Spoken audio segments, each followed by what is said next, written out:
In this short video clip, we're going to be looking at the basic anatomy of the frog using our dissection. We start with the external anatomy. Remember, frogs are tetrapods. So as an amphibian, like other tetrapods, they have a forelimb and a set of hind limbs.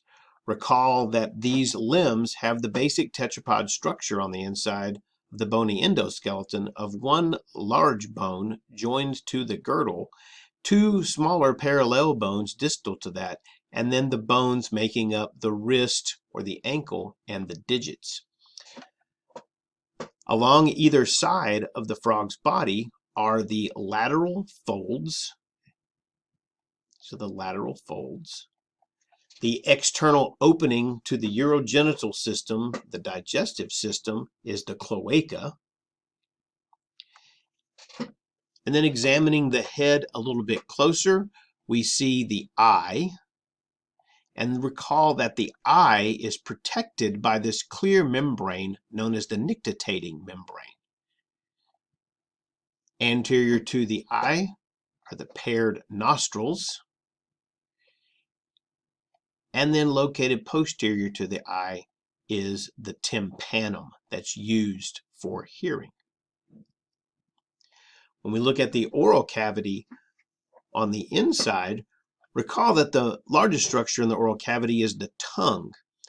And the tongue of the frog is attached to the anterior portion of the lower jaw or mandible.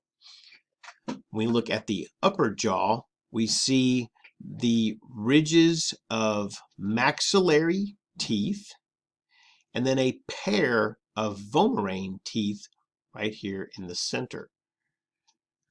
These openings are the internal nares, which lead directly to the external nostrils on the outside.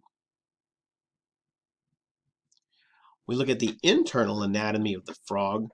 Recall first that when you opened the frog, we saw the layers of skin and there were a lot of blood vessels in it. This is to remind us of the cutaneous respiration that the frog needs to make. We see the three-chambered heart, two atria, and a ventricle. On either side of the heart is a lung. And again, notice how small the lung is. Very small and very primitive in the amphibians. The largest organ in the abdominal cavity is the three-lobed liver. And if we take the liver and lift it ventrally to look underneath it, we can see the stomach. We can see leading from the stomach the small intestine. And the small intestine terminates into the much larger in diameter large intestine. Food collects in the stomach. This is where the digestive process begins. Nutrients are further digested and absorbed in the small intestine, and then the fecal material is formed and water is reabsorbed in the large intestine. In the very center of this connective tissue is a spleen. In this view, we've taken the stomach and again are lifting it ventrally to expose the areas underneath. And we can see the pancreas in this connective tissue here. This is the pancreas. We can see the finger-like yellow fat bodies, which are used to store large quantities of fat.